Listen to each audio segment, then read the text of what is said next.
My name is Dr. Stephanie Nielsen. I am an internet interventional pharmacist and part of the DNA company clinical team. I've been working in pharmacy for over 40 years. I started as a clinical pharmacist in hospitals. I've been in hospitals, in clinics. I worked for pharma for 10 years, and then I've had a private practice for more than 25 years. We are so excited that you're here tonight. And I know this may sound like a little bit of a scary topic, beat the top three causes of death, but this is actually an inspirational and longevity talk.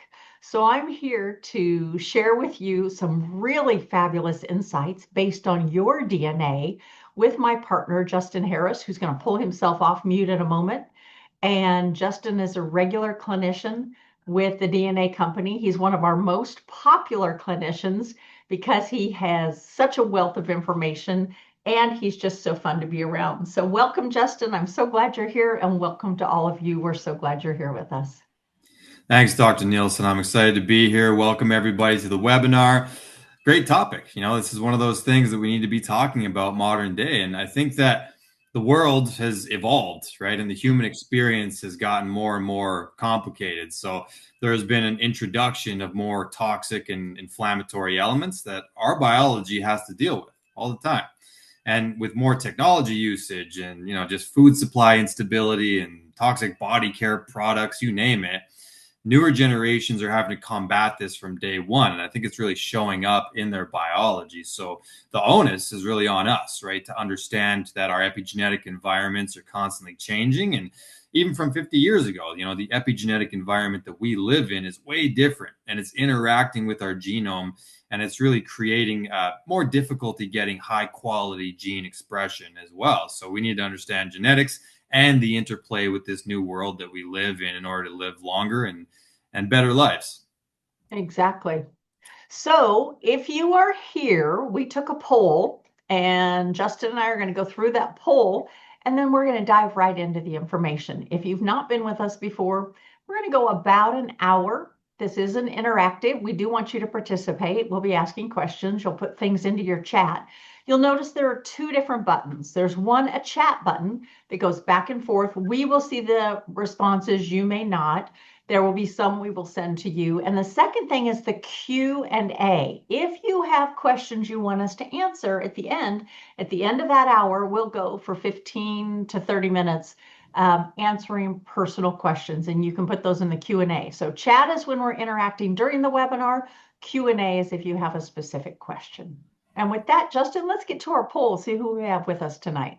Absolutely. If Vanessa wouldn't mind pulling it up, thank you so much. Our team is so responsive. I love it.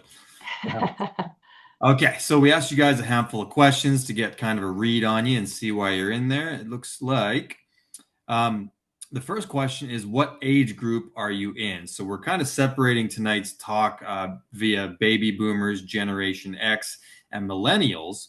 So it looks like about 62% of you are in the baby boomer group. So that's if you were born between 1946 and 1964. And most of you are in that realm. So we'll try to steer the conversation a little bit that direction tonight. Generation X, which is 1965 to 1980, about 32%, and only 2% of you are in that millennials Generation Y, which is from 1981 to 1996. So I myself am in that category. I was born in 1991. So I guess I'm in that 2%, educating the masses. I'm honored. And 4% of you are actually over 80 years old. So welcome to the webinar. And nobody here is under 30 years old. So that's hilarious. But this will be replayed on YouTube. And I'm sure there will be some of those watching it in the replay. And I'm sure you all have kids and it's still good information to know. The second question that we asked is, which feels hardest to stay consistent with? Is it sleep? Is it food and weight? Is it stress and mood, exercise, medical checkups? And the number one answer is actually sleep. 32% of you said you're struggling to stay consistent with sleep. I feel you on that one. 28% said exercise. 20% said food and weight. And then the next one is stress and mood. 12% of you said that. And then only 8% of you struggle with medical checkups. So that's fantastic. the third question, which health area do you worry about most for your age group? And actually, the biggest category here, brain health or memory. 38% of you are struggling with that. The next one, 30% said mood, stress, chronic inflammation. We're going to be talking about these things tonight. And then 20% said heart health or stroke, very important. And then 12% said cancer prevention. So we got a bit of a mixed bag as far as what area you guys are aiming at. The fourth question is, are you aware of the top 3 causes of death for your generation? And 58% of you said that you have a general idea. 26% yes, you track it. That's great. And then 16% said that you didn't actually realize that they differed by age, and they do. So now we know. The fifth question is about keeping track of different things. So do you know your blood pressure, hemoglobin A1C, or your lipid status? And 54%, we got an educated group, says yes, and you have recent labs. 28% of you said some of them, so you're keeping an eye. 10% said not sure, and 8% said no, you don't track any of the above. The last question that we asked is, what would give you the most peace of mind about your long-term health? Peace of mind matters a lot. And almost all of you, 76%, said all of the above to everything there. Fantastic, because this is holistic, right? Everything matters. So the options we gave you were knowing your genetic weak links, a clear schedule of what to screen and when, or better tools to manage your stress. So most of you said all of the above, and the rest of it was 10% said the clear schedule, 12% knowing your genetic weak links, and only 2% of you better tools to manage your stress. So thank you guys for filling that out. We have a good idea who's here and why, Dr. Steph. Yeah. So we're going to try something new tonight. A lot of times we talk and we have you pull open your app and we go through a lot of the genes surrounding the topic. Tonight we're going to do a PowerPoint. So we're going to show on the screen. We've got one of our wonderful DNA angels behind the scene that's going to pop that up and share the screen. I do encourage you to do one of 2 things. If you're a note taker, take notes. Write things down, write your questions, pop them in the Q&A. If you're somebody who's better at just listening and absorbing, these are always on replay. You can go back, you can look at your DNA. We're going to go through some of the genes. We're going to go through the risk factors. We want you to learn however you learn best. So if it's good to jot things down, great. If it's better just to absorb, don't worry, there's a lot of information. And you need to hear it again and again before it'll sink in. So welcome to Beat the Top 3 Causes of Death. Let's move to the next screen.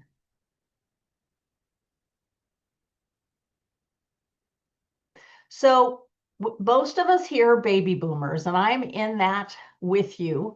So classic age-related diseases, strokes, COPD, which is chronic obstructive pulmonary disease. I would also throw into this bronchitis, bronchiectasis, if it regularly occurs.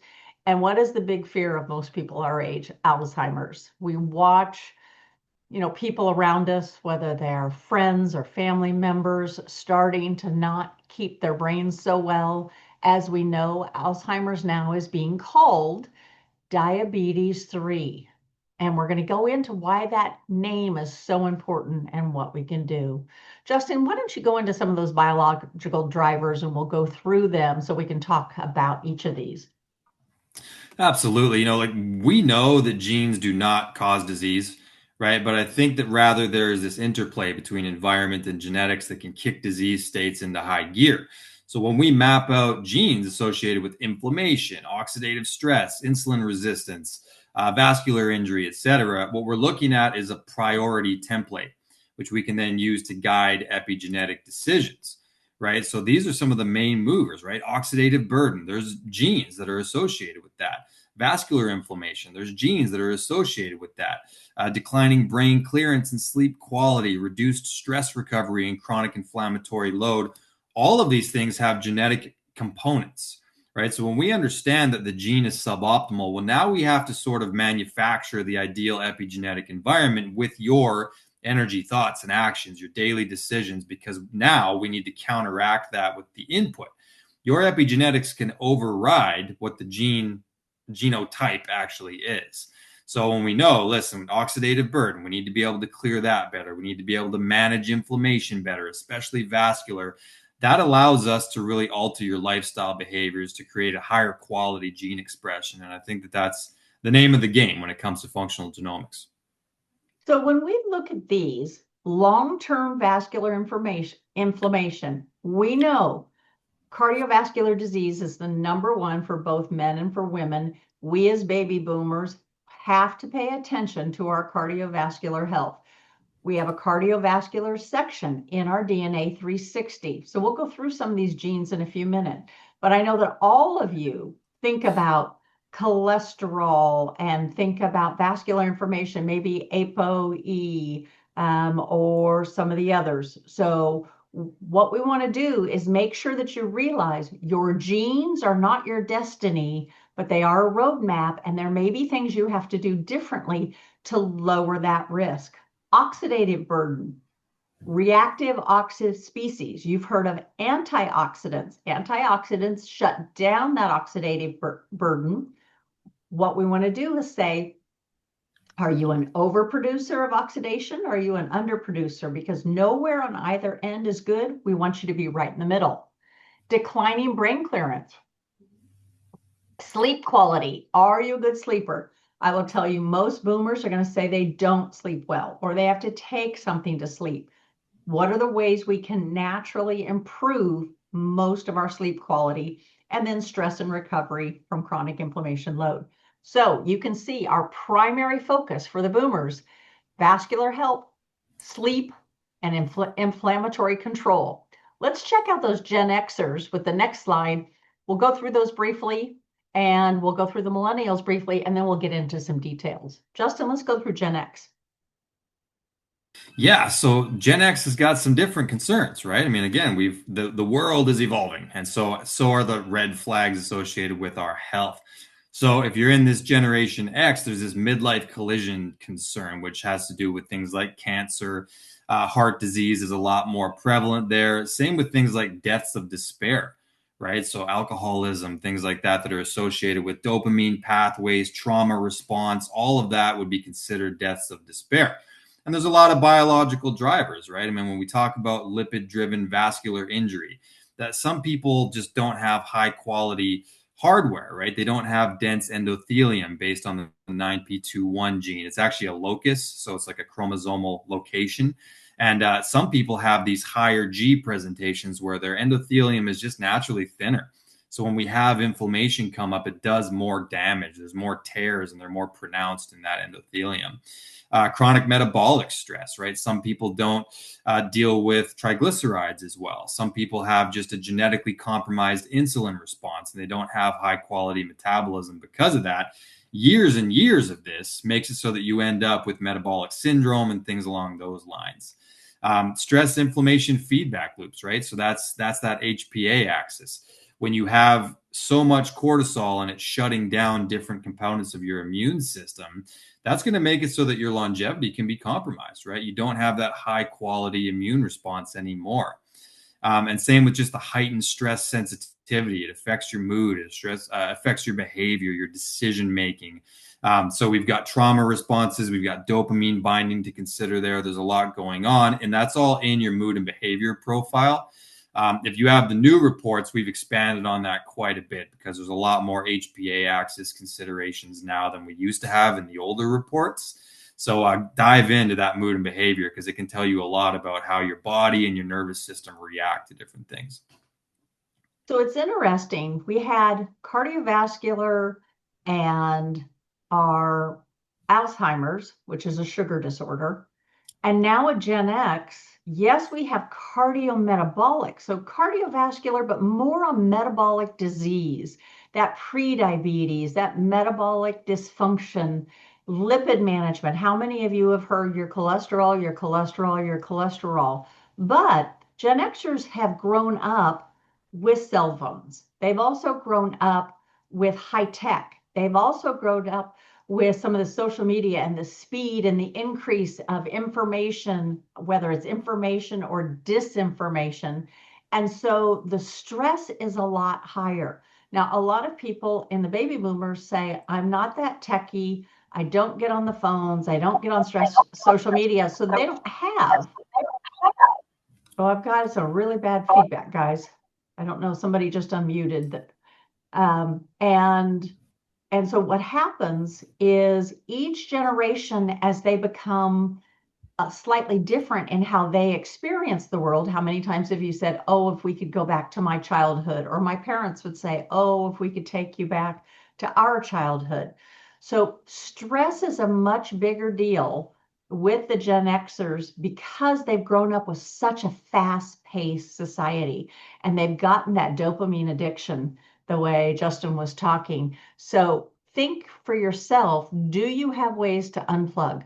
Do you check out? Do you take phone holidays or tech holidays to lower that stress? Do you have coping mechanisms in place?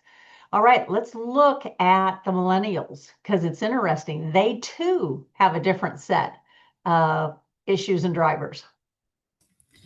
Yeah, so for the millennials, it's a whole nother bag of tricks, right? Injury, disease earlier than expected. And you got to remember too, like millennials, so my generation was the last one to kind of grow up without the internet.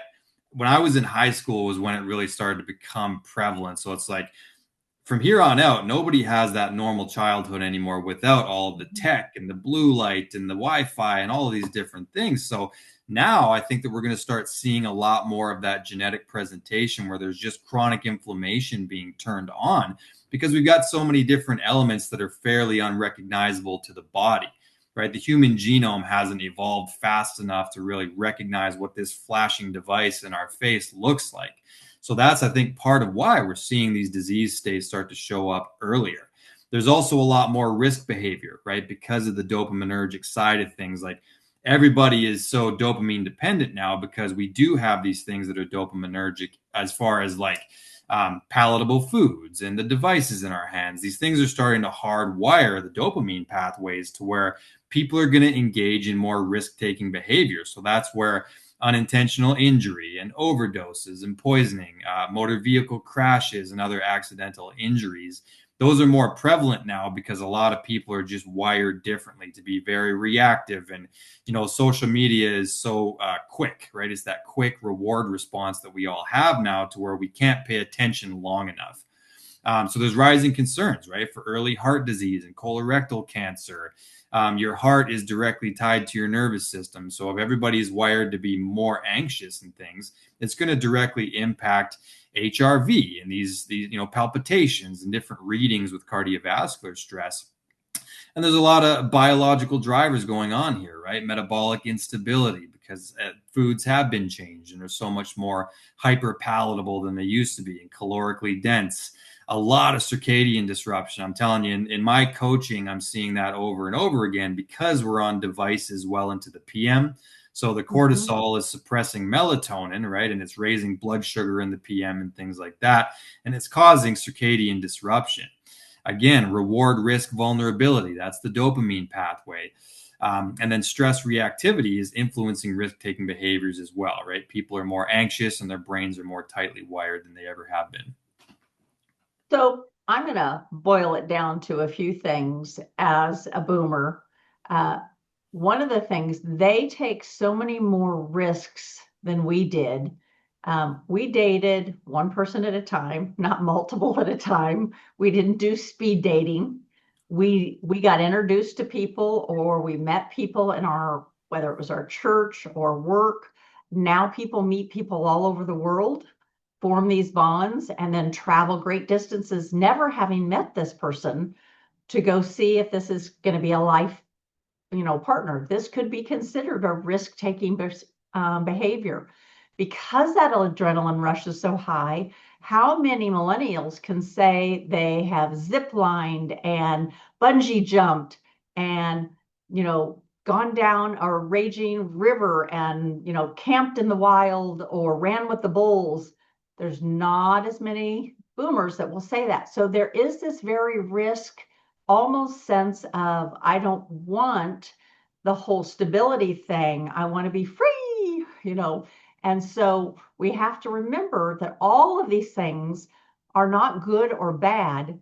They just have different apparent risks. So what we'd like to do now is let's go through and see what your genes set you up for. Now that you've seen baby boomer, Gen X, millennial, I want to ask you, do you fit your generation? You can put a Y if you fit your generation. Now, I will tell you for me, even though I'm a boomer, I am much more in that Gen X. I'm right on the edge and I identify with my behaviors much more like the Gen X. So put a Y or a yes if you identify with your generation as designated by years, or put a no if you think you identify with other years. Okay, so I've got some no's, yes, yes, yes, yes, yes. A lot of people can see it. Can you guys see the differences and does it make sense to you? Good. Wonderful. Well, let's get into some of these early warning signs. So let's go ahead and go to the next. Oh, you've already did it. Let's go into a silent cardiovascular risk, because the goal, now that you've identified, now that you see where the different risks are, what is a little closer to home and what can you do about it? Both Justin and I are real big on you being able to take away something solid today and go, I learned tonight, and this is the one thing I'm going to do different. Okay, so Justin, silent cardiovascular risk, LPA. Yeah, LP little a is a really important thing. It's a lipoprotein A. It's just abbreviated as LP little a. And it's actually a type of cholesterol carrying particle in the blood. And it's kind of similar to LDL, right? But it has an additional protein attached to it called apolipoprotein A. So this extra component makes it biologically distinct, and it's more likely a contributor to cardiovascular risk. So, when we're looking at some of these variants, they can really impact atherosclerotic cardiovascular events, even when kind of standard cholesterol numbers actually look normal. So to me, LP little a is actually even more important than measuring things like LDL potentially. You got to look at it all in context. So again, it's not detected on standard cholesterol panels, but it is linked to early cardiovascular events like heart attack, stroke, aortic valve disease, etc. So this is part of what explains that unexpected cardiovascular event. It's like some of these things come up as feeling sudden, but it's actually a slow trickle of your whole lifetime, that inflammatory burden, toxic burden, and it creates that disease state. You just don't feel it until it kind of tips the scales. Right. So that's why, from a preventative standpoint, earlier LPA testing is pretty important. And then knowing if you have a high quality genotype in the first place can also translate to that risk factor as well. So LP little a, I think it should honestly be included in primary cardiovascular panels. I mean, it's an important thing to consider. So some of my cardiovascular mentors are now getting to the point where they say, cholesterol is not all it's cracked up to. In fact, I'm not even concerned when I see people's cholesterols anymore. What I'm looking at is I look at the breakdown, their HDL, their LDL, and then they run something called an NMR, which is a nuclear medicine risk assessment, where you can look at your LP little a. Now, if you have the variants here that are negative, and you have a high LP little a, then they want to talk about some type of risk management between perhaps a drug that we use for this. Perhaps we want to talk about a lifestyle change. Perhaps we want to talk about different kinds of workouts. But until they get that LPA that is high and you have a negative variant, they actually don't look as close to that. Now, when we talk about family history, I want you to be real careful, because our family has a history of weight gain. Our family has a history of heart disease. You share genetics, but you also share environment. And most of your family history could be attributed to your environment, less so than your genes, because I have several very large, morbidly obese people in my family, but I have the same genes and I've got crappy genes. I'll just tell you straight out, but my environment is different. The epigenetics is different. So just because your family has diabetes or your family has heart disease, don't let that swing you that you're doomed for it. You have control on how to drive this bus. Anything else you want to say about LPA little a before we go to the next one? I would also say that it's good to kind of map this out with the rest of the cardiovascular genes that we look Mhm. at because genes like PCSK9, for example, they have a lot of influence over LDL receptors.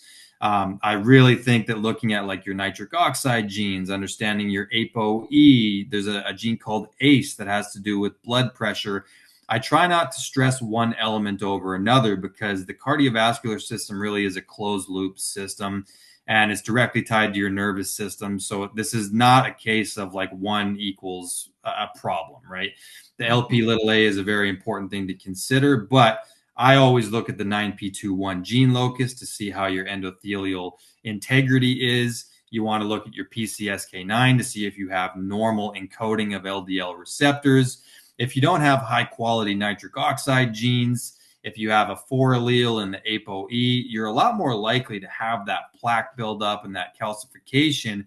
And if that happens, then you're going to have less and less sheer blood flow. And that is what contributes to a lot of cardiovascular issues as well.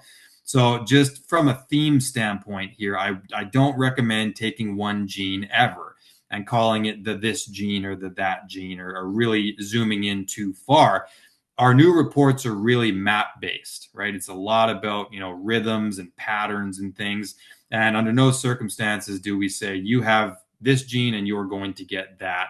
There's so much to it, right? All of your detox genes, your anti-inflammatory genes, methylation genes, all of it is going to matter for cardiovascular health. So my point is look at it all, right? We don't want to zoom in too far, but these are part of the new panel. So we want to make sure that we're highlighting them in our webinars. And that's why you want to make sure your provider is not treating from an old paradigm. You want them to have an integrative paradigm, a functional paradigm.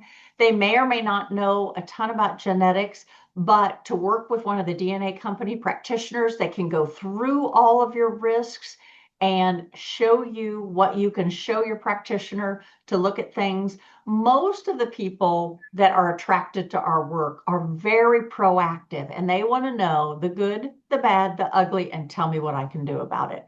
And that's why looking, like Justin said, at the whole map of our cardiovascular risk gives you answers for all of that. Let's look at the next slide.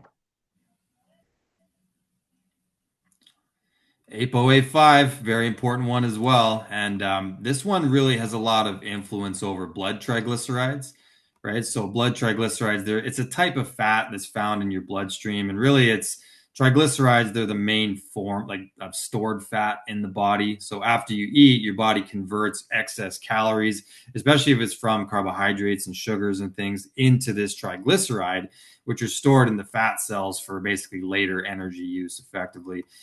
So ApoA5 has a lot to do with the encoding process of that, and it controls the triglyceride clearance after meals. So the risk variant here is linked to higher triglycerides and cardiometabolic risk, and it's strongly diet and insulin sensitive.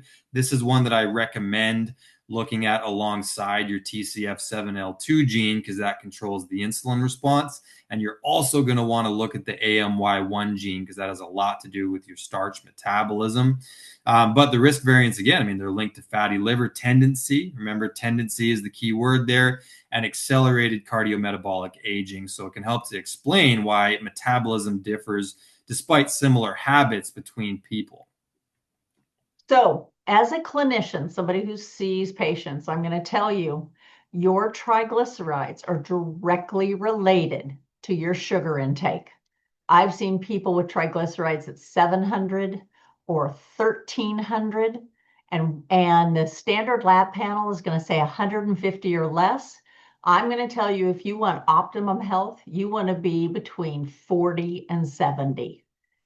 If you have high triglycerides, there are too many carbs, or your body is processing the sugars in your food, even natural sugar. Remember, fruit is God's candy.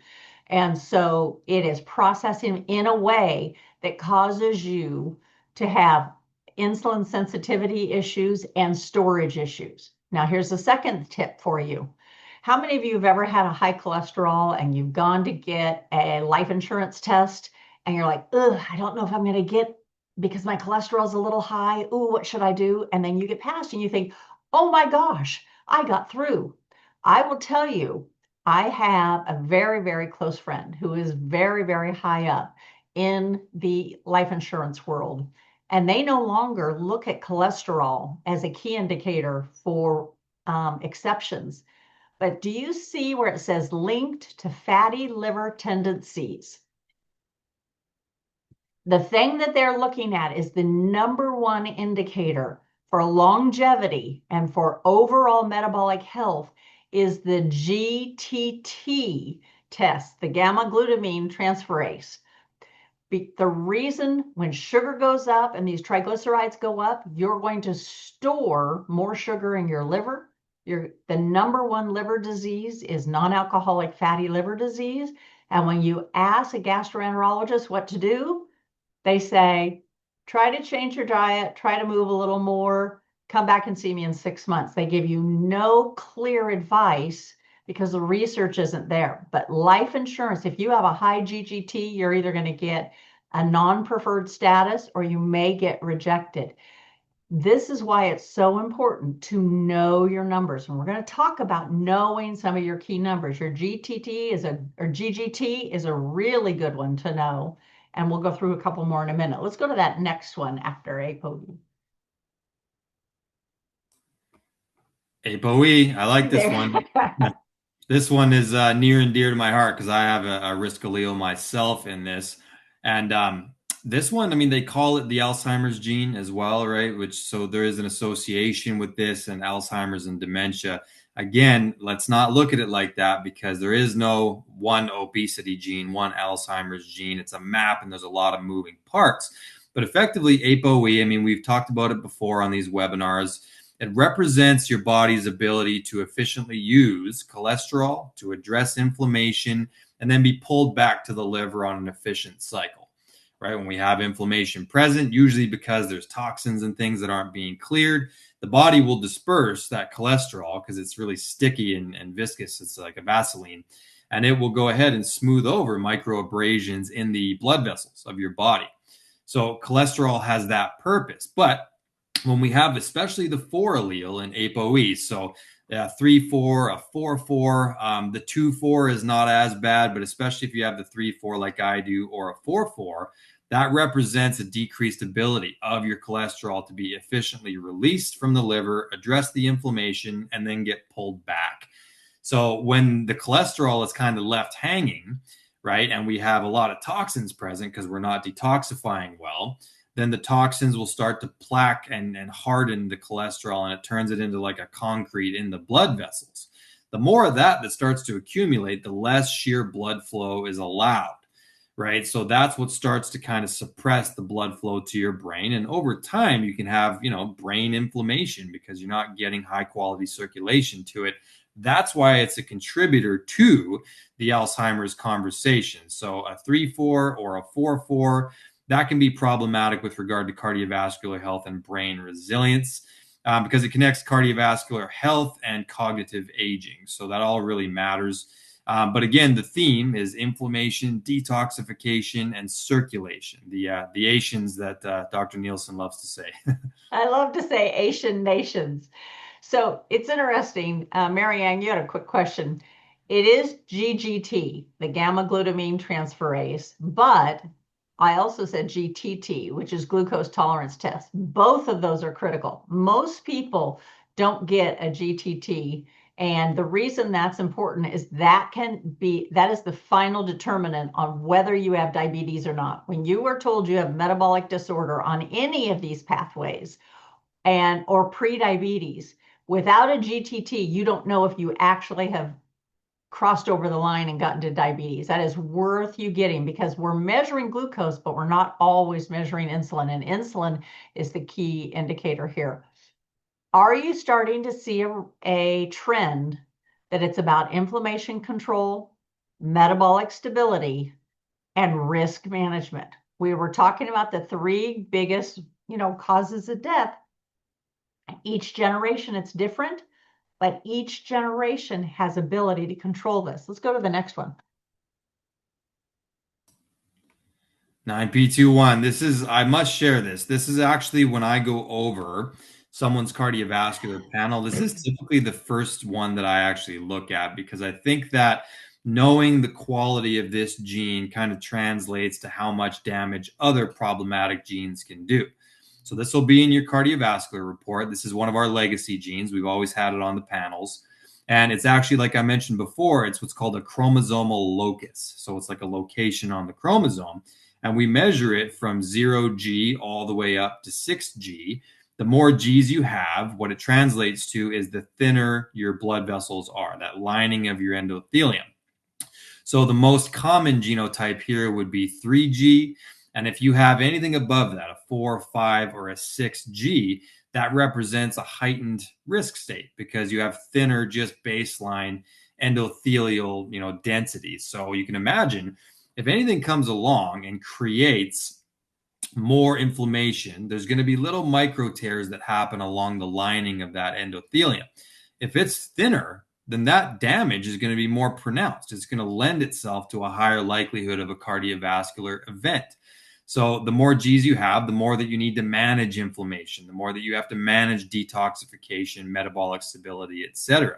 It's linked to earlier and more aggressive atherosclerosis, and it can also explain strong family history despite a healthy lifestyle because, again, someone who has really strong endothelium lives the same lifestyle as someone who does not have strong endothelium.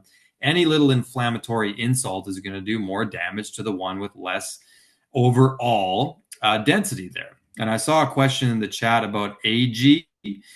So if you actually scroll through your reports, we're measuring a bunch of different SNPs and Gs there. So it's the total amount of Gs that you have. And there should be a little summary section where it says 1, 2, 3, 4, 5, 6, or 0. So have a look in there. It'll show the actual number of Gs that you have. Hopefully you have 0, 1, or 2. 3 is kind of common, but anything above that is where we get into that problematic realm.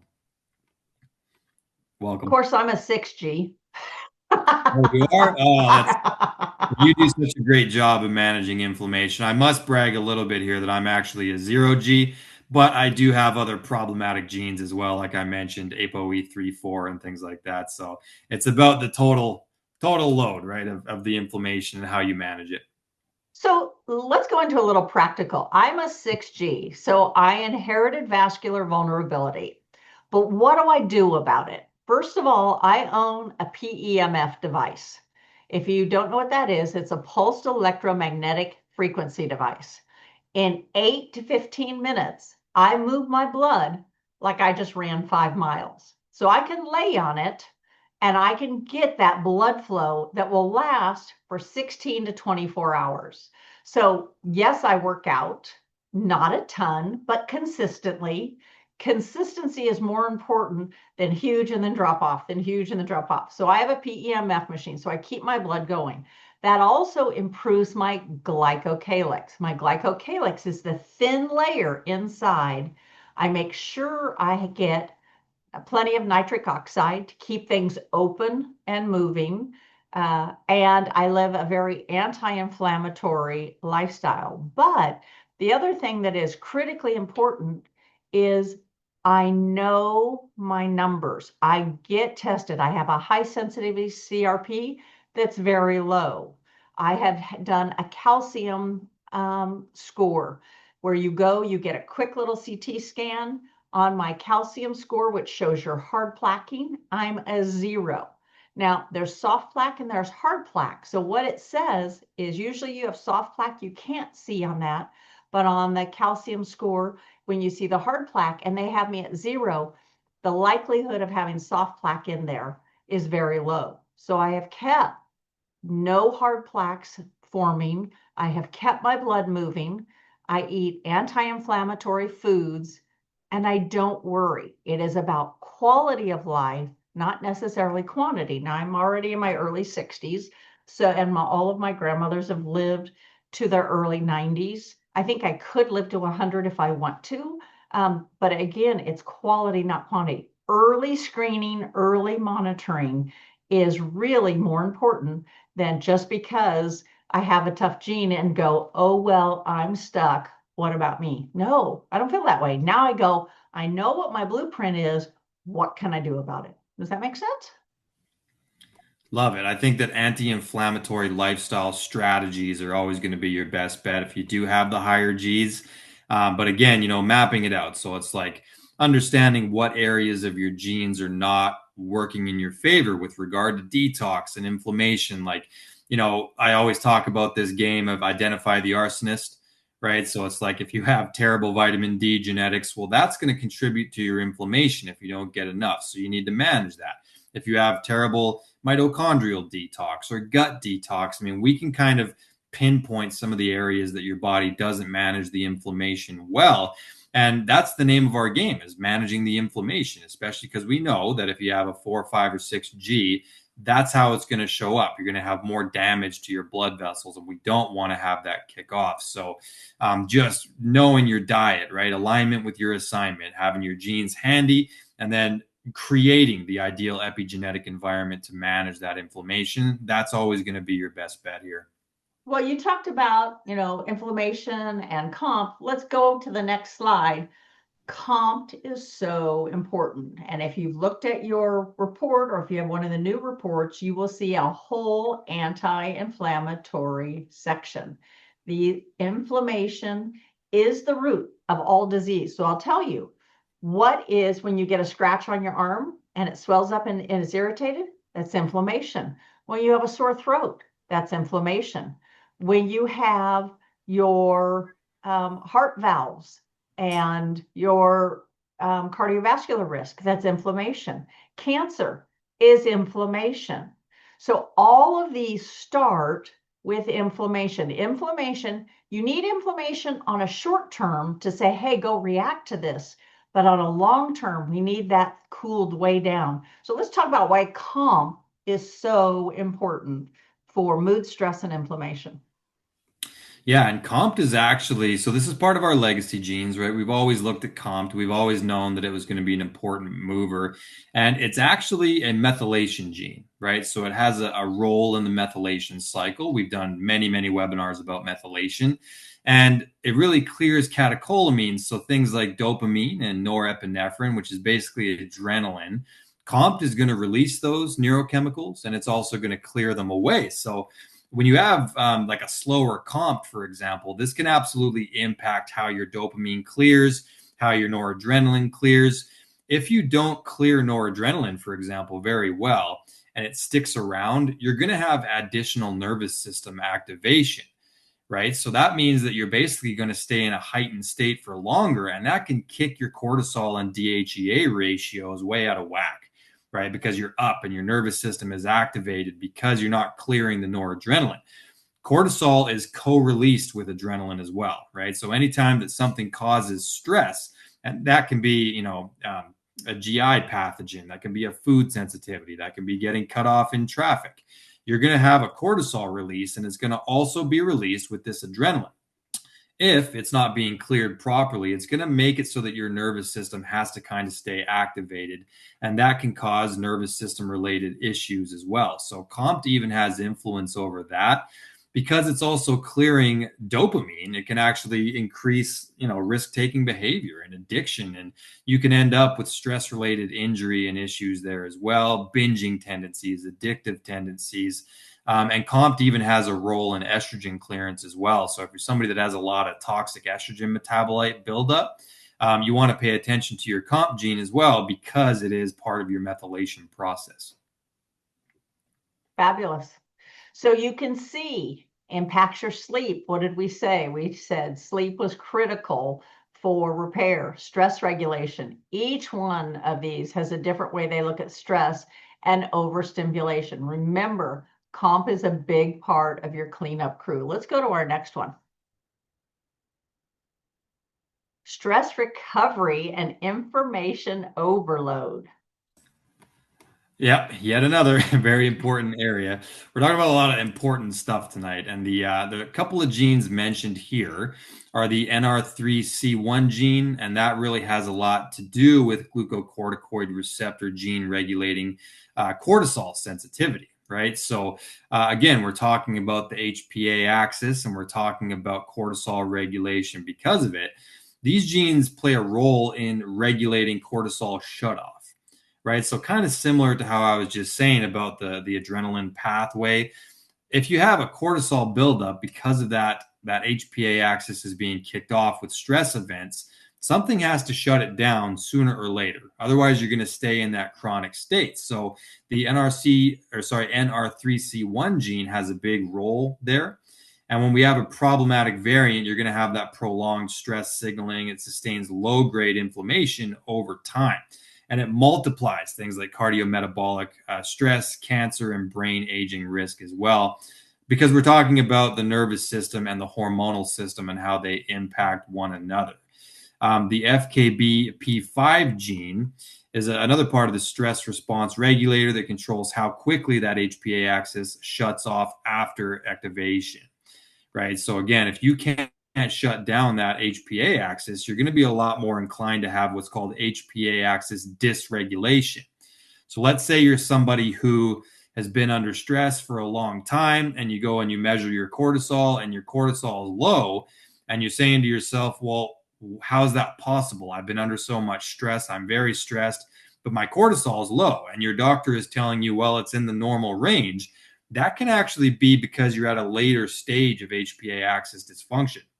In the beginning, your cortisol probably was really high, right? Because there's going to be a period where your body is just pumping out cortisol. And remember, cortisol co-releases with adrenaline. So people can be under stress for a long time and actually feel really good. Like I'm handling it, I'm managing my workload, I'm very stressed, but I actually feel good. That's because of the adrenaline and because of the blood sugar that the cortisol is giving you. But over time, right, because the HPA axis can't shut off, what's going to happen is your body's not able to muster the same stress response over the long term. That's HPA axis dysfunction. I'm under the same amount of stress, but the cortisol load is actually lowering and lowering. And that's because the HPA axis couldn't turn itself off over time. And now you're not mustering that same cortisol response. That's a much more dangerous place to be in than high cortisol. So be aware of that. If you get your cortisol tested and it's in a quote normal range, which they use these huge ranges in the first place, you may be in a later stage of HPA axis dysfunction. And these two genes are actually relevant there because it has to do with that shut off mechanism. How quickly can you turn off the HPA axis when you're stressed out? So HPA is hypothalamus pituitary axis. Why this is so important is the hypothalamus and the pituitary are right in the middle of your brain, and they send out so many critical hormones. They're teeny, teeny, teeny little glands, but they function and regulate all of them out there. So if you are perimenopausal, menopausal, or postmenopausal, people may talk about your adrenal fatigue or your thyroid fatigue, or things are dysregulated in all of your cycles.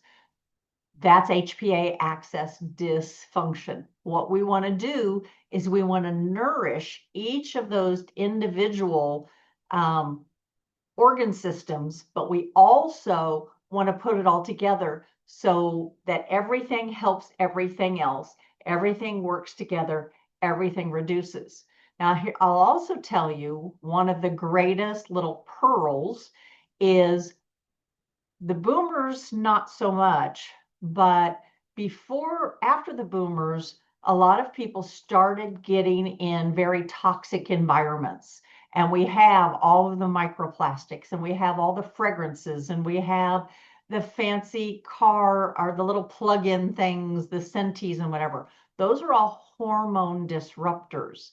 I don't know if you're aware, but the reason that salt has iodine in it is because iodine helps regulate thyroid and the rest of the HPA axis. More and more, we're finding people are hypothyroid. Now, you may say, I've got Hashimoto's, but you also are hypoallergenic iodine load. So you may want to look into iodine supplementation along with some of your other supplementation on a low regular amount, because you may not be aware that both hypo and hyperthyroidism can be treated with iodine. You may not be aware that your breasts and your brain and your prostate all have iodine receptors. And when we are deficient in supplementation and we have some of these inflammatory loads, you can lower the inflammatory load with direct supplementation so that things can calm down. So when you're when you're in that wired tired, look at iodine as something to consider as adding to one of your regimens. All right, let's go to the next one. So this is where the pathways start to kind of stack together, right? So we've talked about individual genes, but again, everything that we talk about is a map. We don't do anything in isolation. We always look at systems and patterns, and that's the way to interpret genes. So we've got these different pathways, right? We talked about LP little a. If that's high and you have the risk for the ApoA5, remembering that that is to do with triglycerides, then the risk is there for higher atherogenic burden from the LP little a plus the triglyceride driven risk. So we're talking about inflammation. We're talking about metabolic dysfunction there as well. The 9p21, like I said, that's the first one that I look at in the whole cardiovascular report. The risk adds the inherited arterial vulnerability and plaque instability, because remember, that's what determines the density and the toughness of that endothelium. The ApoE, especially if you have that 4 allele. If it's a 3-4 or a 4-4, then that layers in long-term brain and cognitive impact via vascular and lipid handling. Not an efficient cycle with the cholesterol and how your body uses cholesterol to manage the inflammation. Within the comptamine, that's again a methylation gene, and the risk increases stress sensitivity and impulse decision making under pressure, especially if you have deletions in your ADRA2B gene, because that has to do with the noradrenaline receptor, or if you have a really dense DRD2 gene. These are all in your mood and behavior report because that has to do with the dopamine receptor density as well. Lastly, those two that I mentioned, the NR3C1 and the FKBP5, the risk extends stress response because, like Dr. Steph and I said, the HPA axis matters a lot here, and it raises chronic inflammatory burden over time because of the overactivation of the HPA axis. All right, let's go to the next slide. So when we turn this into practical framework, the test is not what's visible on routine panels. There are some key things we want you to know. We talked about the AP little a test that can be done on a nuclear resonance test and should be looked at if you have concerns about cholesterol, about lipids. Don't take just the plain, you have high cholesterol, now we need to treat something. That is an outdated version of cardiovascular risk. And, remember, your providers work for you. But there are things that you can do with these risks. One, fasting. We've done, actually, last time Justin and I were together, we did a little bit about fasting, but we've done whole fasting webinars as the power of allowing your body to rest and process, and lowering perhaps sugars or carbs, or eating your protein first so that your carbohydrates, when you go to a restaurant, they bring you the bread and everybody fills up on the bread. I don't know about you, but my grandmother and great grandmother used to say, don't fill up on the bread, wait for the meat, So pass on that early bread so you don't spike your triglycerides and spike your insulin. And you can always eat protein first. You will eat fewer of those carbs. You'll be satisfied more quickly. If you have the ApoA5 risk, we want to balance that so that you get things a little more level. What are some of the things that you can do? Are you aware that blood pressure, as your blood pressure starts going up, and your doctor says, well, we may have to put you on a blood pressure drug, that is directly related to your insulin levels and your metabolic stability. Blood pressure is related to the hardening of those arteries because your sugar's so high. I want you to If you had a glass of sugar, so you have water and you've stirred a bunch of sugar into it, now you have a real sweet liquid and you let it dry and it crystallizes and cracks, that's what's happening to your veins. They get harder and they're not as flexible. And so the pressure starts going higher and higher to make things work. This is where exercise helps. This is where lowering your carbohydrate count helps. This is where movement and understanding your insulin risk, your vitamin D levels, these are key things for you to understand, and making sure that you know your targets, know your vitamin D level. I like people to be between 50 and 80 because between 30 and 50 makes you bulletproof from coughs and colds. 50 to 80 makes you bulletproof from chronic disease. We're talking about chronic disease. I was exposed to rheumatic fever today. So I had a kid that came in and we're giving him all these drugs. And I'm like, you have something going on. What's happening? And they're like, oh, a little bit of strep. I'm like, well, I see strep all the time. But then they go, yeah, my test just came back. I have rheumatic fever. I'm like, what are we doing? Why are you walking around with all the other patients here? So we had to go into some special, prevention things. But why do I not get sick from that? Why do I not get colds all winter when I'm constantly exposed? Because I keep my sugars low. For me, I keep my fats high. I keep a regular bedtime regimen. I have a regular exercise regimen. And we're trying to do all the things, even though I've got some real challenging genes, I work within the cracks of my genes to optimize and keep my inflammation low. And I know what those levels are. Justin, you want to add anything else here? Yeah, I think that, your primary lifestyle behaviors are what's going to be the biggest needle mover there. Like when I'm coaching people, I have this concept that I call moving from general to specific because people want to start really specific and they want to say, what is the exact intervention for this gene or whatever? And when I start asking them questions, if I find out that they're not doing the general principles correctly, like they're not eating in alignment with the genes yet, they're not taking care of their gut, they're not detoxing properly, they're not sleeping well, they're on their phone too late. We have to start there because that's your general epigenetic environment. So the management of inflammation starts general and then it gets more and more specific. The specific part of it is like, okay, well, the vitamin D, we've identified your genetics aren't well and you're keeping it at the 30 and it should be 50 to 80. Well, now we can adjust. Regular grounding, regular sauna use, getting in some cold water perhaps now and then, doing some breath work so that you can manage your HPA axis a little bit better, starting to wear an Oura ring or something so that you can see what your actual depth and quality of sleep is on a regular basis. I think all these things, and then it's air filters and water filters and the things that matter the most. Then we can get more and more granular, but that basic epigenetic environmental input, that's what you got to control because that's most of what your body is going to react to day after day after day.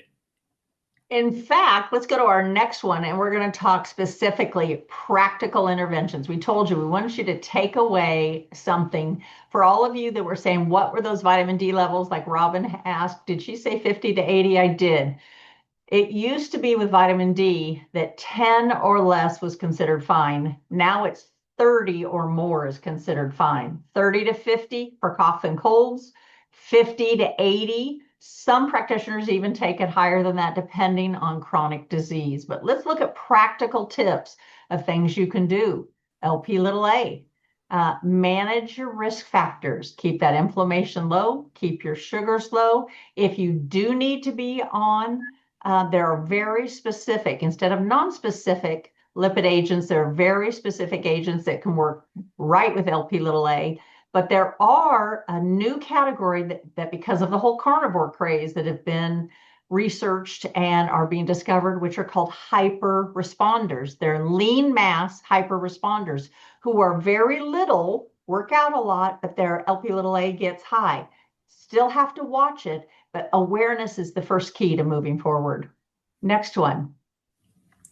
The next one being the ApoA5, right? So that's where you really want to prioritize triglyceride management, right? So you reduce post-meal triglyceride spikes and improve insulin sensitivity and blood sugar management. I mean, I think that's one of the main things when it comes to health and longevity. So that can be postprandial movement, right? So after you eat, getting on your feet and going for a walk or doing some kettlebell swings or something like that. That'll help you to burn through glycogen and use up the blood sugar quickly as well. I'm a big fan of like apple cider vinegar and Ceylon cinnamon, berberine. I love ketones. Dr. Steph and I both love ketones, I think. And things like that are fantastic. I also think that taking care of your liver so that you have high quality bile flow is really important for how your body actually digests different nutrients as well. So yeah, just managing the triglycerides, especially if you have suboptimal ApoA5, that's going to translate a lot to you having better longevity. And I like people to at least once in their life, if not once every 6 months, get themselves a continuous glucose monitor. There are two that are now over the counter, the Lingo, Lingo, and the Stelo, Stelo. They're about 50 bucks. I think Lingo at Walmart is 49.50, and you wear it for 2 weeks. And what you will see, you'll see how your natural pattern goes. If you eat a little bit of rice, if you have a little bit of ketchup, you might see a huge spike. Maybe you're running 100, 110, and all of a sudden you see a spike to 140, 160. You go, my body doesn't like that. Now, the spike to the high is not unexpected with some things, but how quickly does it drop? How quickly do you get back down to those 90s or 100s or even lower? That's what you want to see. And until you've seen it, you may not be as motivated to remove some of those things from your diet. I will tell you, as a gluten-free celiac, a gluten-free bread spikes me to 180 or beyond. Not worth it, because my average blood sugar runs 82, 85. Adding 100 extra points reduces my insulin sensitivity. It makes me more insulin resistant. It makes me store fat. Just not worth it to me. Let's do 9P21. Early imaging, monitor with a guided clinician for sure. Yeah. So early imaging is something that you will have to do with your provider or be referred to. But the bottom line is, when you can see what's going on in your vessels through CT scans, or again, making sure that you have, if you've had to have other options for monitoring, that you have that done through your provider. I have a lot of people that say, my provider doesn't understand any of this. They have two choices. They can stay where they are, or you can be a tool that helps educate them. Bring your report in, talk to them. Most providers want more information, but I will also tell you they work for you. And if they're trying to hold you back, it may be time to find a new provider that is aligned with your goals and with looking for prevention and not just treatment. ApoE is what's next, and that is, like I mentioned, I mean, that's so important for how your body uses cholesterol to manage inflammation. Keep your vascular and metabolic markers stable for long-term brain support. And remember, the brain is only one part of that. It's also cardiovascular support rather. And the theme is inflammation and detoxification. Shear blood flow as well. So improving nitric oxide levels with certain ingredients, red light therapy, etc. All of those things can be really valuable. And like I said, I have the 4 allele, so these are pretty well constant interventions in my life. Yep. So COMT, protect your sleep. You know, you spend a third of your life in your bedroom. Make sure that it's a healthy environment. Remove your TVs, remove your distractions. That should be a sacred place for quiet activities. Manage your stress loads. Have predictable times you go to bed. Have predictable times that you wake up. Avoid overstimulation, horrible, loud, crazy alarms. Try to wake up naturally if you can, or progress toward that. Your nervous system does not love constant pounding, pounding, pounding. Why do people like vacations? I just want to be quiet. I just want to let down. I just want to go out and walk in the woods. Give yourself little daily breaks, and you'll need less of those huge breaks. In fact, one of the things that my husband says is we're trying to create a life that we don't need a vacation from. And so we protect our sleep, we protect our stress load, and really work on being in an environment that supports our nervous system. And then the last ones, the FKBP5 and NR3C1, that's to do with that HPA axis. So prioritizing stress recovery routines to reduce chronic inflammatory burden, getting your cortisol looked at, understanding the circadian patterns, and then really just trying to kind of manufacture the environment that nourishes that, right? Getting blue light in the morning and getting more red in the evening, of doing horizon gazing, doing, energizing breath work in the morning and calming in the evening, a catabolic workout in the morning and parasympathetic movement in the evening. Honor your rhythms and really take care of your adrenal axis, because that is going to influence pretty much every system in your body. So Robin said it's kind of hard to do all that Zen stuff in a busy apartment building in a busy city. I'm going to disagree because I have lived that life. You know what? You've got hot yoga on the corner, you've got meditation places. You can go to the top of a building and do morning, sun gazing, get light in your eyes and walking. You can load your apartment with tons of plants that nourish you with energy and with extra oxygen. So I'm going to say you make the most of everything that you've got in the environment you're in, and then start projecting where you want to get to in the future. And we're about ready to get to our Q&A. So we've got 23 in there. They're going to close in just a minute. If you guys have any other questions, we're about ready to jump over those.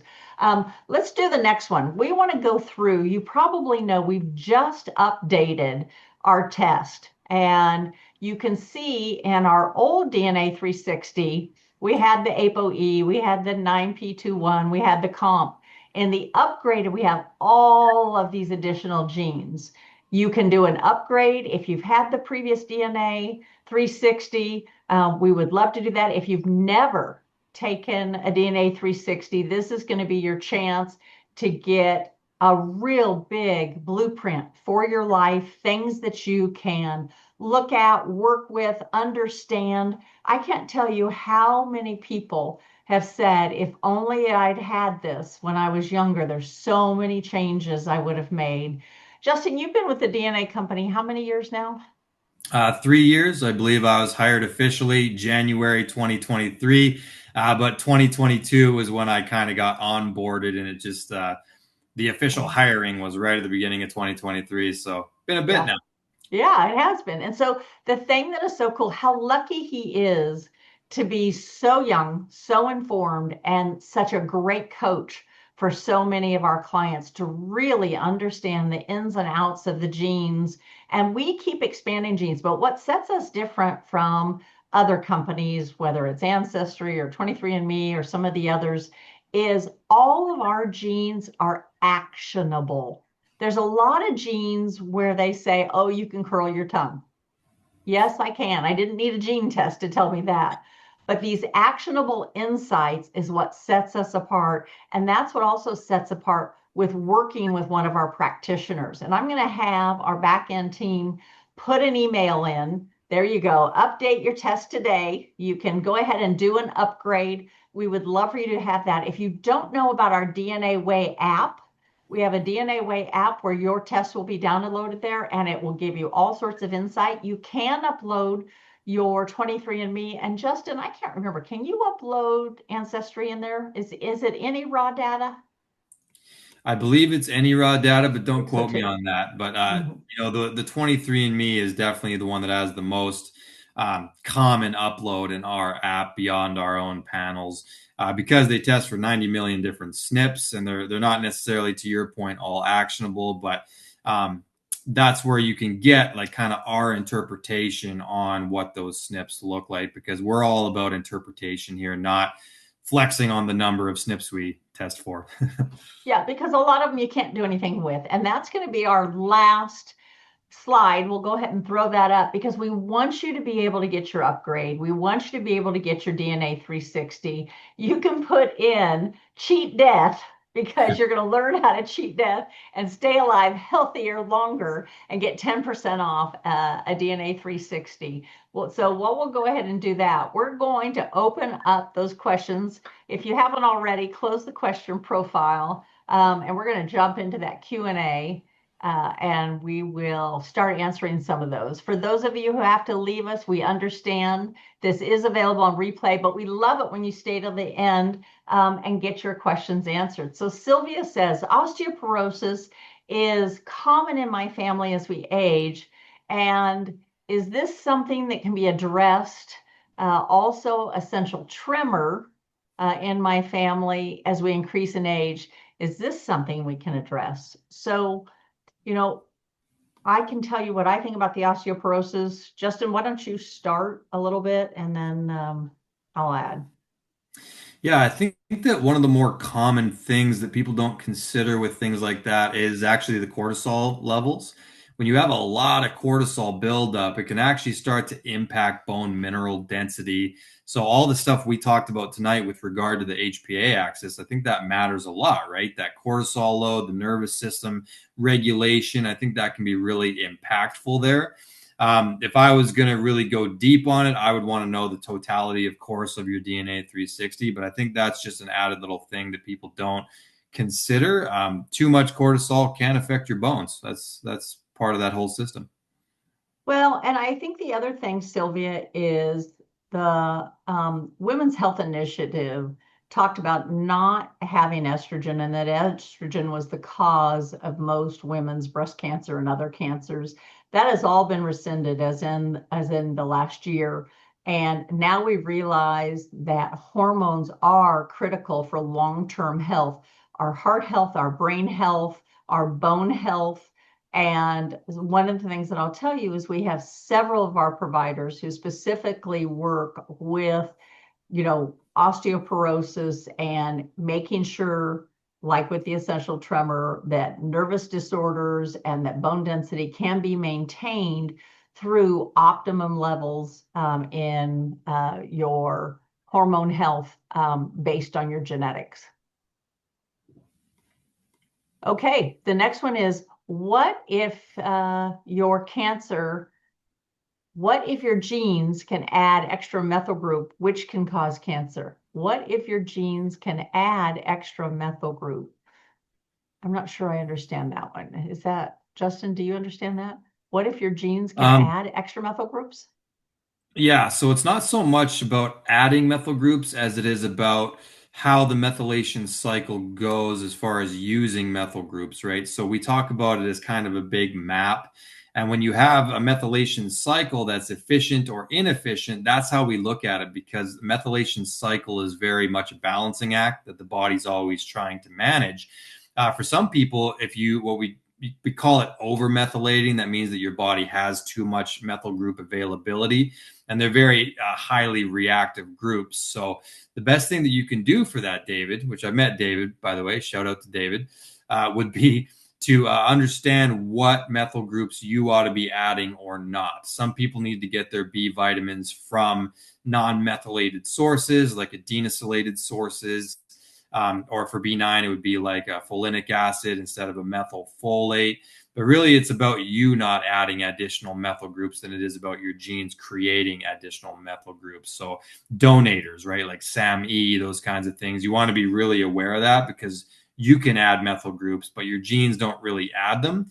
They just figure out whether or not they need them based on the cycle. So it's a little bit of a nuanced question. So go into your methylation report and understand whether or not you should be adding or subtracting methyl groups from your own personal diet and supplementation. Great, good answer. David says, can genes influence small cholesterol particle size even if cholesterol is low? What can be done to increase particle size? Absolutely, genes affect that. And it's a lot of what we've talked about. Reducing your carbohydrates, reducing your sugars, making sure you have healthy fats. These are natural fats, coconut oil, olive oil, tallow, and some of those types of things. Stay away from the trans fats, the hydrogenated fats, the artificial omega-6, the corn oil, safflower oils. Those kind of things can change that particulate level. Soluble fibers in your diet are really good because that helps the microbiome and that helps all the butyrate and things work. And physical activity. Movement is key. You heard Justin talk about lift some kettlebells after dinner, go for a 15-20 minute walk immediately after dinner, besides, hand in hand with somebody that you care about, or put some earbuds on and listen to something great. It is a great way to move that sugar out of your bloodstream into your muscles, and they both benefit, and then all of that works on your lipids. Madeline says, how do you exactly die from Alzheimer's? That's actually a great question. And I can tell you from experience, I just went through this with my father. He had Alzheimer's and Parkinson's. And it may be a silly thing to be proud of, but he didn't die of pneumonia. He didn't die of a urinary tract infection. He didn't die of cancer or a heart attack. His brain and his executive function just shut down. So it started to be where he could not maybe articulate, and then maybe he couldn't swallow, and then he couldn't walk as much. It was kind of like a car that just started going, I am running out of gas. And finally, the brain could no longer coordinate all the executive functions, went to idle, and then he passed. And he actually had a very beautiful passing. But I have to tell you, at 88 years old, the hospice staff was super impressed that he didn't have any of the major, typical things. It was just he ran out of steam. So, and we were glad that we could be there with him. All right, Madeline, were baby boomers more of risk takers when they were the millennials' age? Justin, do you want to look at that one? I think in some ways they likely were, right? I mean, there was different economic situations back then. I think that millennials nowadays, the risk taking comes in the form of some of the new stuff that's available, as far as like, let's say energy drinks, for example, right? That wasn't a thing back then, or like vaping, that wasn't a thing back then. So there's a lot of different things that are really risky nowadays, right? Designer drugs and I think that the climate has shifted a bit, but that boisterous spirit is the same. But I think that there's so many more opportunities now for dopamine binging and things that the youth do nowadays. And I think that we're also, again, psychologically wired differently now because these kids are growing up with nonstop stimulation. So it's increasing impulsivity and different things where a boomer would definitely still be a risk taker as a young person, but they're not wired in such a way as to be completely oblivious to their own safety. Whereas now, because of the dopamine binging and different things, I would say that modern millennials are a little bit more crazy because of how we're wired, with the dopamine binging and things. But I get what you're saying. It's they were certainly, young people are going to be reckless no matter what the generation looks like. Love it. All right. So we have Nina. She says, my friend has been taking Letrox. This is levothyroxine. This is a form of a thyroxine supplement, 50 milligrams, probably micrograms, for about 15 years. Is there a way she can get off and try other supplements or herbal remedies?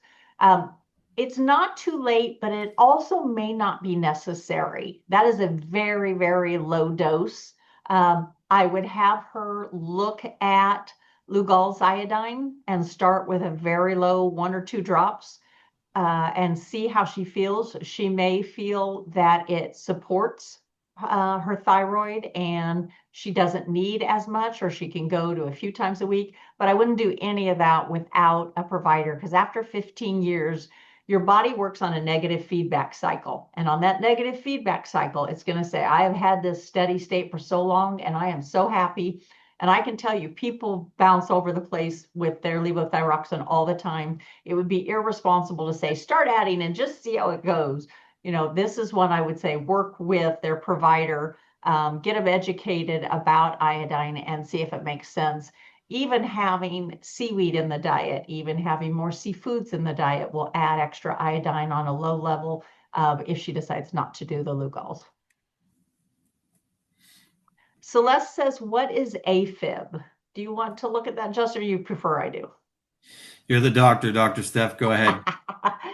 So the heart can be an electrical organ and it can be a plumbing organ. You either clog like a plumbing situation and a backed up collapsed, or you have electrical stimulation.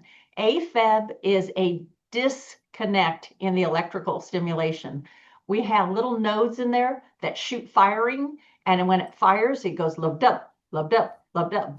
Well, if you are low in electrolytes, or if your nerve endings, your myelin sheaths, aren't protected because you don't have the right fat balances, then it's like walking up to a light switch and getting a shock. It's like, oh, what was that? And so that you might have a misfire.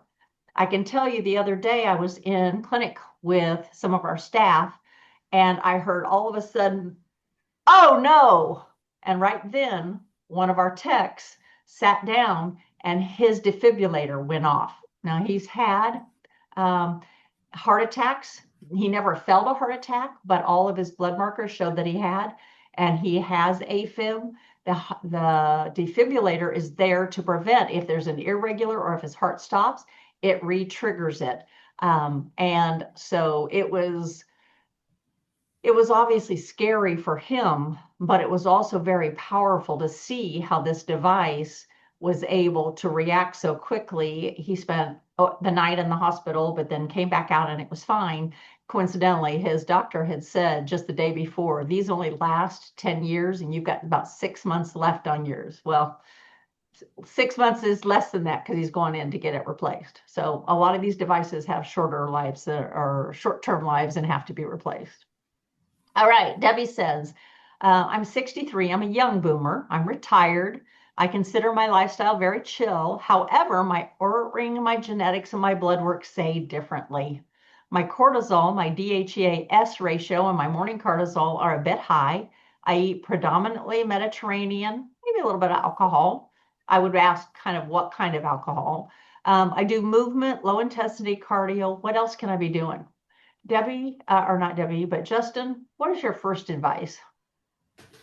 I would say that I would be curious what the Aura Ring is saying, because if it's saying that you are having really low quality sleep, then that would be something I would look at, because that's definitely going to impact inflammatory markers and things in your blood work. And if your cortisol and DHEA-S ratio, that's DHEA sulfate, which is like the active form, then that would be representative of an imbalance in stress and sex hormones, right? And that can happen when we have poor quality sleep. Cortisol obviously represents the stress hormone, and DHEA represents the sex hormones. And when there's an imbalance there, that indicates that your body is in a catabolic state. So if you have poor sleep on that Aura ring, I think that that's going to directly put you into that catabolic state, and you may want to do some additional work there. We have a lot of new genes that are associated with chronotyping, and like I mentioned, HPA axis, that kind of a thing. That'll throw your blood sugar off, even if you are on a high quality Mediterranean diet. I would also be curious as to the nature of the Mediterranean diet, because some people do higher carb Mediterranean or higher fat. Some people can be on a great diet on paper, but they just have a lot of food sensitivities. So low hanging fruit here, I would say, yeah, try to get a little deeper into why your Oura ring numbers are off. And you may want to do something like swap that alcohol for some kava or something that doesn't cause the cortisol to be elevated, especially to Dr. Nielsen's point, if it's alcohol that's highly sugar laden. There's differences brand by brand and different kinds of alcohol. So maybe a little swap there is necessary. What do you think, Dr. Steph? I, I love everything you said, and that was going to be, I would say you probably have to cut your carbs. I find that Mediterranean is a great place to start, but I would move you even further into a paleo or perhaps even beyond that. Wines and beers have a lot of hidden sugars and carbs in there. If you're going to do alcohol, I would do no sweeteners added to it. So I let people do tequila with soda. I let them do a little vodka with soda. Clean and clear is going to be your best bet if you're going to do something like a skinny margarita. If you want to just do some lime, a little bit of tequila and a little bit of soda in it. If But a lot of people say, but I like the sweet, but the sweet is what's causing a lot of those things to blow out. So that's where I would probably go. Um, so we've got 14 more questions and we're going to be out of time. Do you want to go in and look and find one or two that you want to answer or that you have an affinity to? One of the things that I wanted to look at here was Robin says, can GGT be too low? It can be. Usually, remember, this is that test that the insurance companies use for your overall health risk. It can be too low if you have dietary deficiencies. If you saw the last New You nutrition that Justin and I did, we know that low nutrition, either not being able to convert vitamin A or not being able to absorb your vitamin D, not being able to absorb your minerals properly, can make a huge difference. So mineral deficiencies like magnesium, also things like B6 not being able to absorb it, hypothyroidism, we were talking about the levothyroxine, and some people just have a normal lower level. Low is not usually a problem. It's only high they look for with the insurance issues. So what's your first question, Justin, that you saw? Yeah, so Bernice has a question about, when we're analyzing the DNA, do we consider ancestry? And it's kind of an interesting thing. So, one of the really cool things about technology is that we don't necessarily have to. Now, when I say that, we do absolutely take family history into account. We have a pretty robust intake form, which I'm a really big fan of that because we have to do what's called clinical correlation, right? So, understanding your health history and different things is great.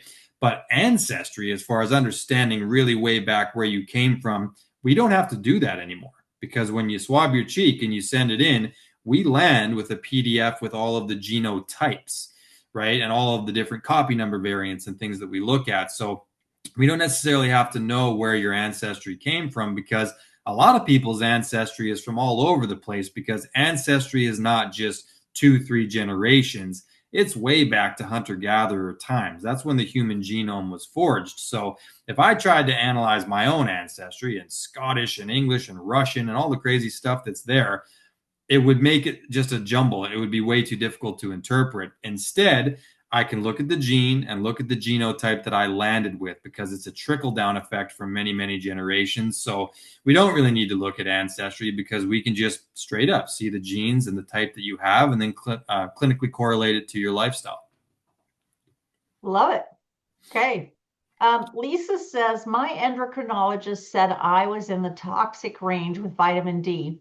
I'm interested to see what they thought toxic range was. I live in Canada and I was taking 5,000 units a day. I stopped and dropped to 1,000. If you look at the most current literature on vitamin D, you will see 2,000 to 5,000 for most people, and especially living in Canada.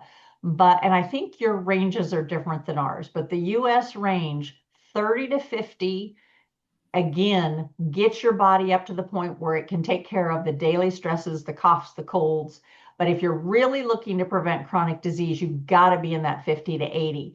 You will know you are toxic if you start having muscle cramps. I have only seen 2 or 3 people get in a toxic range. They threw their back out. They were taking, I actually saw one man who got his level up to 600. That was a little crazy. Okay. But if you're below 100 and you feel good, then from what I've seen in over 25 years of direct clinical experience, is that you're okay. Remember, with an endocrinologist, they are medically trained and they go by RDAs. RDA is the amount to keep you from dying. I don't want you at the RDA. I want you in optimal levels. So I would go online and look up functional levels of vitamin D for optimum health and see where your level falls into. Justin, one more. All right. So we got a question about can I recommend from Barb a total detox system? Now, we don't really do that per se because we look at the different individual levels, right, in different places where you actually need it. But I would say, as far as if I had to pick one tool or device, it's got to be that beautiful beast behind me. sweating, it makes you detoxify from every pore in your body, right? So that's direct phase 3 detoxification. That's not a wet sauna, that's an infrared sauna. The photons will heat your cells from the inside out, with the ambient temperature actually not even being crazy high. So I think that a regular sauna practice is probably the thing that's moved the needle most for me with regard to detoxification. I love it. I love it. And the last question I saw was statins. What do I think of statins as a pharmacist? And I can tell you that I will refer you to Asim Malutra's A Statin-Free Life, or there's a book, The Truth About Statins. In the last 2 years, there have been multiple studies that have come out that have shown statins increase your life exactly 4 days. So the problem is a lot of statins at very high levels have a lot of side effects. You need cholesterol for your brain. You need it for your sex hormones. You need it for your cells to repair. I am not anti-statin. I actually think low levels of statins, like a 10 milligram of torvastatin, can be very anti-inflammatory and can be helpful. But these 80 milligram or these huge things where they are knocking you down, I can tell you again, personal experience, I do have permission to say this. I had a client that got their cholesterol all the way down to 70, couldn't think, couldn't walk, hurt all the time.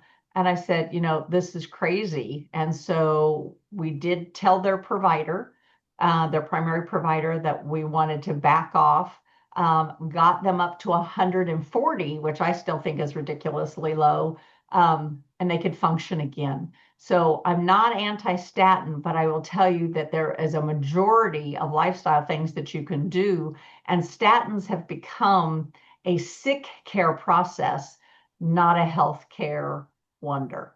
So caution, great caution with all the side effects that there are. And with that, thank you everybody so much for showing up. We had so many great questions, we couldn't even get to them all. Seems like that's always the case with you and I, Dr. Steph. We end up with just a huge amount of questions, but I hope you guys learned some stuff. We covered some of our legacy genes as well as the new genes, and every single time you guys show up, you're going to learn a little something. So thank you so much for rolling up. We wouldn't have a company if it wasn't for you guys. And we want to be here to continue to serve you. So if you want to work with a clinician, there are links in there to even just do kind of an overall, hey, how am I doing? Or what should I do? Or should I get in a program? Or maybe I don't need to. We do have so many great things, whether it's our podcast or our DNA Way app or our quarterly magazine. We have information so that you can be the best health detective. There is no reason you have to follow into any of the 3 biggest risks for death, but now you have more information on your genes and your lifestyle and things that you can do. And we want to empower you to have the best life you can have for as long as you can. Take care. God bless. Thank you to the DNA team for all you did behind the scenes. Let us know if you liked tonight with all of the PowerPoint, if that was helpful, or if you like it when we just chat. So take care. God bless. We love you. God Good night, bless and you're the everybody. best, Dr. Nielsen. Thank you so much. Bye-bye now.